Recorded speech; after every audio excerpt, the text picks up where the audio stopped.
Good to have you with us. I'm Joe Fryer. And I'm Savannah Sellers. Thanks for kicking off your Wednesday with us. We're going to begin this morning with the new push by President-elect Trump to get his criminal conviction dismissed in the New York hush money case in the wake of the pardon of Hunter Biden. In a court filing Tuesday, Mr. Trump and his lawyers pointed to President Biden's rationale for pardoning his son. They argued that Trump has been subject to the same kind of political prosecution as Hunter. Mr. Trump's lawyers wrote, quote, as President Biden put it, enough is enough. This case, which should have never been brought, must now be dismissed. As for the Trump transition, another cabinet pick has dropped out, this one facing pushback from conservatives. Chad Chronister, his choice to lead the Drug Enforcement Agency, withdrew his name last night, citing the gravity of the job. And his Defense Department pick, Pete Hegseth, is also in jeopardy, with a growing number of senators not comfortable supporting his nomination. Well, now a new report from the Wall Street Journal suggests that Mr. Trump is looking for a replacement. NBC News has not independently confirmed this report, but we have reached out to the Trump transition team, and we'll keep you updated as we learn more. NBC News correspondent Vaughn Hilliard joins us now from West Palm Beach, Florida. Vaughn, good to have you with us. So let's start in the courtroom with the hush money case. Mr. Trump and his lawyers trying to make a couple new arguments to get this case dismissed before he even takes office. Tell us, what's in this new filing? Right. This all comes, we're a month and a half away from Donald Trump's inauguration at this point. And the filing was due yesterday by Donald Trump's attorneys, Todd Blanche and Emil Bove, who we should note Donald Trump has nominated already to be the number 2 and number 3 position holders at his incoming Department of Justice. But in this filing to Judge Merchan, they argued that the entire verdict, the entire case should be tossed out against Donald Trump, largely on the grounds of the immunity decision by the Supreme Court earlier this summer, in which they made the case that Donald Trump was immune from some of the evidence that was brought before the jury that ultimately found him guilty, and therefore it tainted the jury's decision-making process when they found him guilty on those 34 felony counts. But they also notably made reference to Joe Biden's pardoning of his own son, Hunter Biden, and the fact that Joe Biden made the case in his decision to pardon that his son was being politically targeted by the DOJ for his selective prosecution. Quote, President Biden asserted that his son was selectively and unfairly prosecuted and treated differently. Since DA Bragg took office, he has engaged in precisely the type of political theater that President Biden condemned. Those were the attorneys for Donald Trump, arguing that the former president and president-elect was unfairly targeted by the Manhattan District Attorney for falsification of business records charges that ultimately the jury found him guilty of, and they want the case tossed. Vaughn, the DA's office has floated postponing rather than tossing the case until after the end of Trump's term. How's Trump's legal team arguing against that? And also, Vaughn, I mean, when could we see some kind of resolution? Exactly. This upcoming Monday is the deadline for the District Attorney Alvin Bragg's prosecutors who brought these charges against Donald Trump and the case against him to file their own response to this filing yesterday from Donald Trump's attorneys, to argue, if they so desire, that the case in the decision to find him guilty should not be tossed out, and instead that sentencing should proceed. Now, Judge Merchan has already indefinitely suspended the sentencing of the president-elect, but he could make the decision as soon as next week that he intends to sentence Donald Trump even before Inauguration Day. Now, of course, he could potentially give him time served, and so he ultimately faces effectively no consequences, but those 34 felony counts still stand.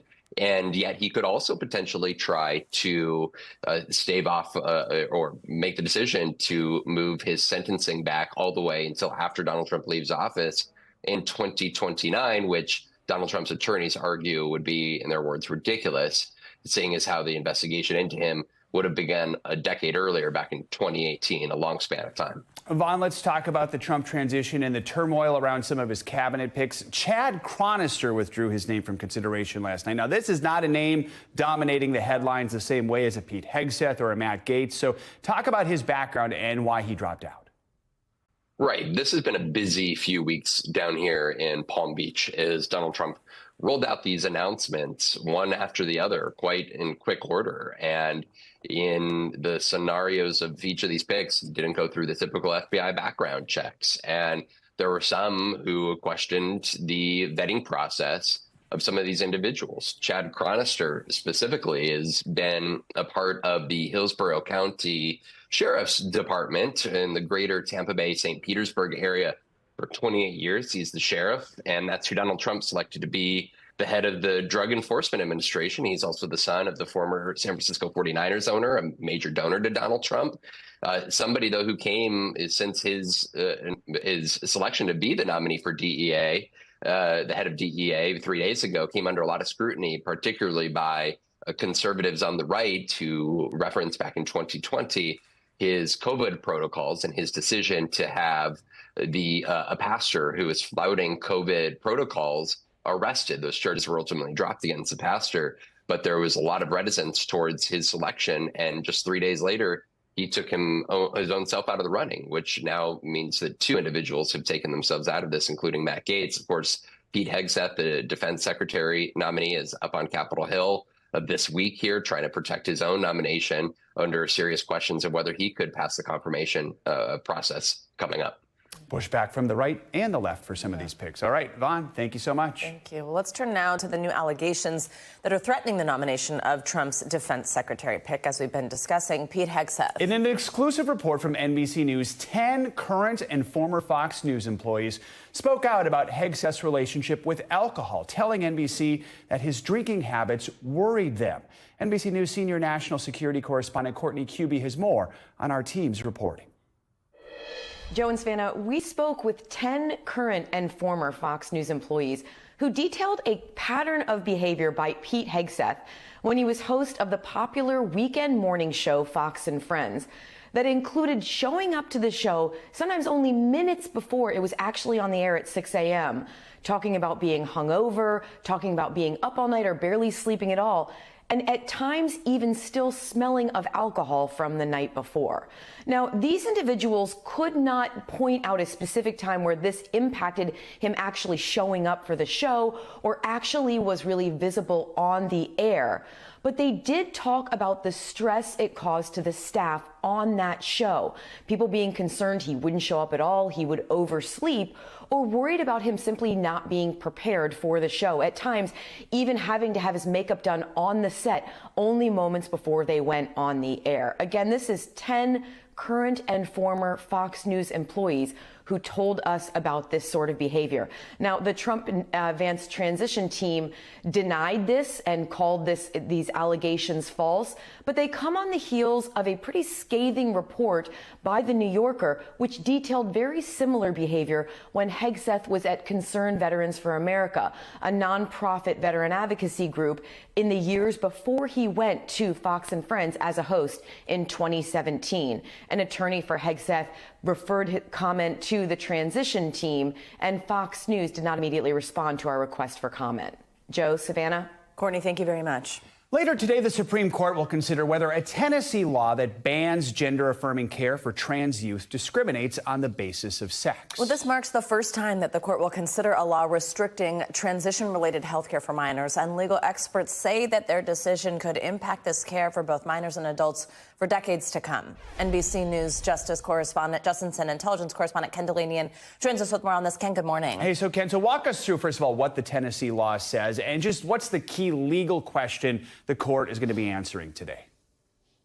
Good morning, Joe and Savannah. Well, this law is one of more than 24 in the country that ban so-called gender-affirming care for minors, things like puberty blockers and hormone treatments for anyone under 18. And it's being challenged on the grounds that it violates the 14th Amendment Equal Protection Clause in the Constitution, that it discriminates on the basis of sex. And that is the Biden administration position in this case, as well as the position of the plaintiffs. The appeals court ruled that this law was a reasonable response to conflicting medical evidence. And so that's the question here. And if the court rules that there is discrimination on the basis of sex, then the case is subject to what's called heightened scrutiny, and there's more of a chance that this law would be upheld. If the court decides that sex is not an issue here, then it's very likely that this law will be upheld, guys.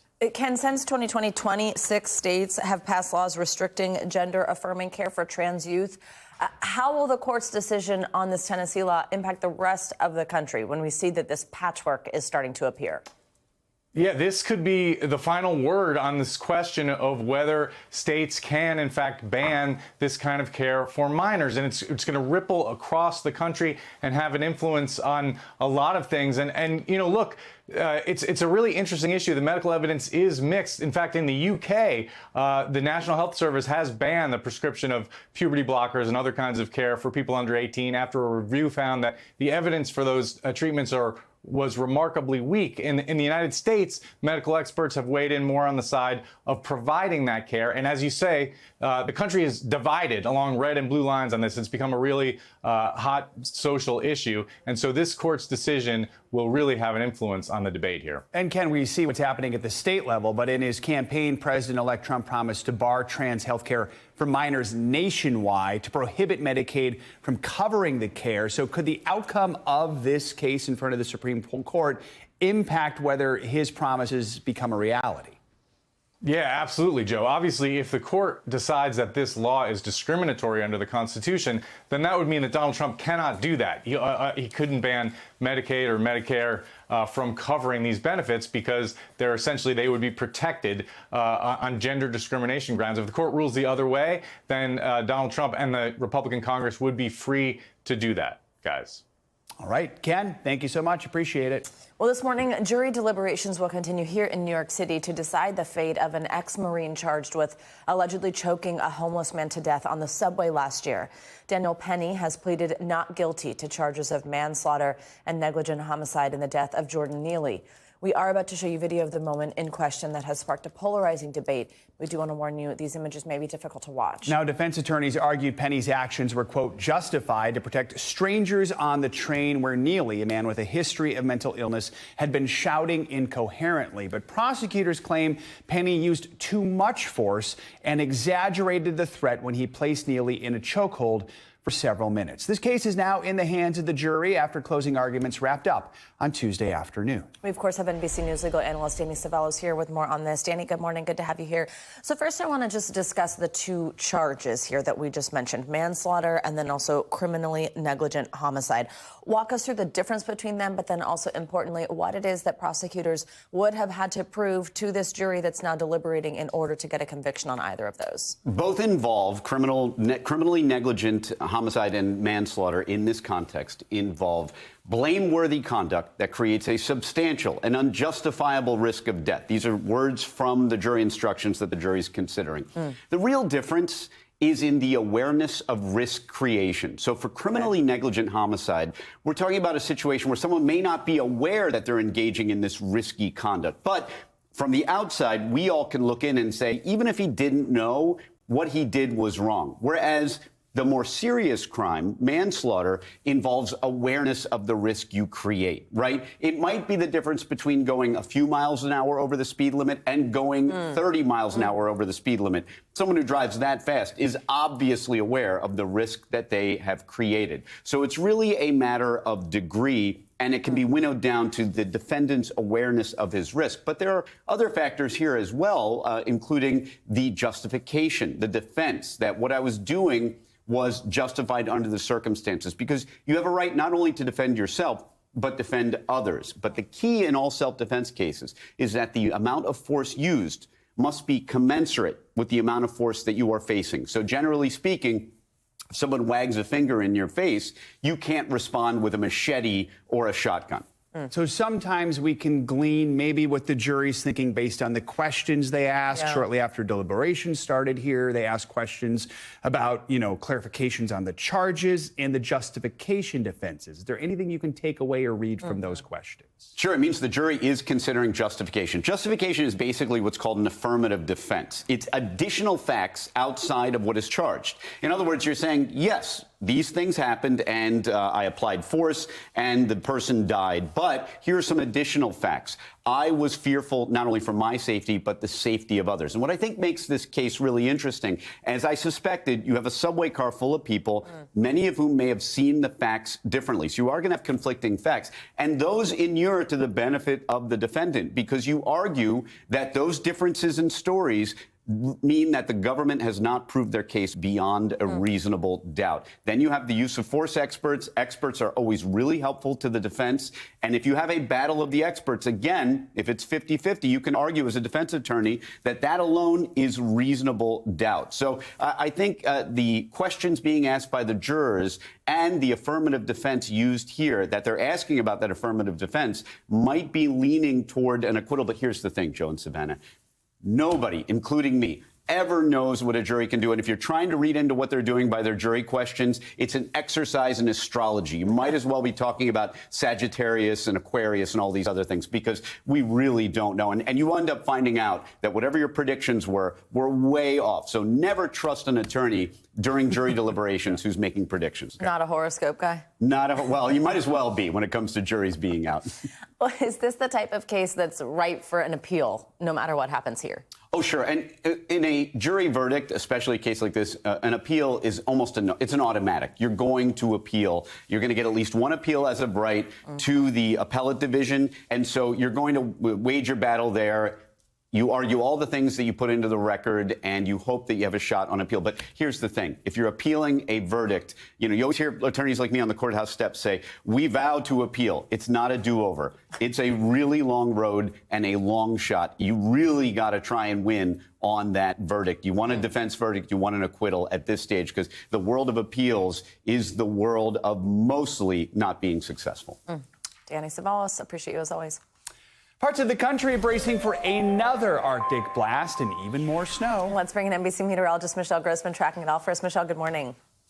Good morning. Yeah, we could see up to 2 feet, additional feet on top of what has already fallen in places across the Great Lakes. And it's not just the Great Lakes with this system. We're looking at the upper Midwest, parts of the interior parts of the Northeast into New England could see accumulating snow as well. This is what radar looks like right now. The lake effect snow machine still on because we have that cold air blowing over the warm waters, bringing that snow downwind of Lake Erie, Lake Ontario. Notice all that snow in the upper Midwest as well. 19 million people impacted by winter alerts this morning. We have winter storm warnings. We even have blizzard warnings along the Appalachians. We're going to see the winds kicking up big time later on today into Thursday. If you have your Christmas decorations outside, your trash cans outside, you might want to bring them in, because we're looking at winds gusting over 55 miles in some spots. That's going to bring down some trees. It's also going to create some power outages with some really chilly temperatures in place. So that's the winter alerts. And this is the story as we go throughout the next few days.